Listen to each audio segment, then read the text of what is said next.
I'm Chad Steinkamp with Northern Country Co-op, and today we're scouting for tar spot.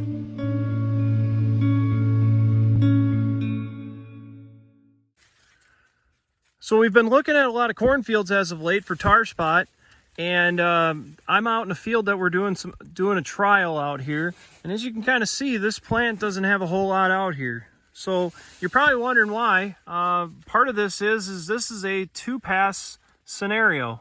We sprayed one pass early right at tassel time, and then we came back about a month later with a pass kind of kitty corner across the field. And the reason why I'm out here checking this one is because we got some imagery back from my field view account that said there's a big stripe going across this field, the direction that I went with the application.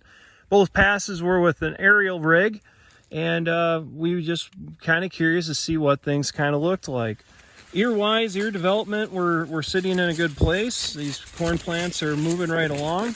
We are starting to see some yellow husks out here, so that's a good sign that things are moving right along. About half milk line out here on this spot, and this is the area that was treated twice. So what I'm going to do is I'm going to go ahead a little bit, try to find a few spots that are maybe our transition area, and then an area that's well past it. So I'm a little further ahead into this row, and we are seeing some stuff starting to pop up here in this area. This is kind of the area where I think we're in our transition area. So you can kind of see there's definitely some more tar spot in this part as well. And there is even maybe even a little bit of late season northern corn leaf blight out here as well. From some of the people I've talked to on tar spot, especially to the east of us, they are seeing more of an incidence of maybe both of those diseases kind of affecting the plant, kind of as a tag team. So this is a little bit of a concern that we need to kind of watch out for. Ear-wise and stuff, they look pretty similar. Obviously, we do kind of see that same type of ear as we've seen before, probably about half milk line on these as well. We're not seeing a whole lot of drier husks by any means here, but I'm going to go a little bit further in and see what we got. So we're now out of the area that got its second treatment. We're definitely seeing more tar spot in this area here. Not as much as I've seen in some fields that have been untreated, but definitely seeing more incidence of the disease. But I'm not seeing a lot of leaves just blighted out. A lot of stuff that we've seen that have been untreated, we're seeing plants just drying up. This might be getting there here shortly, but at this point it's hanging in there. So a couple things to consider about tar spot, and part of it is it does come in kind of late at times. This year around southern Minnesota here in Moore County, we are seeing it a little bit on the later side. Is it going to affect yield?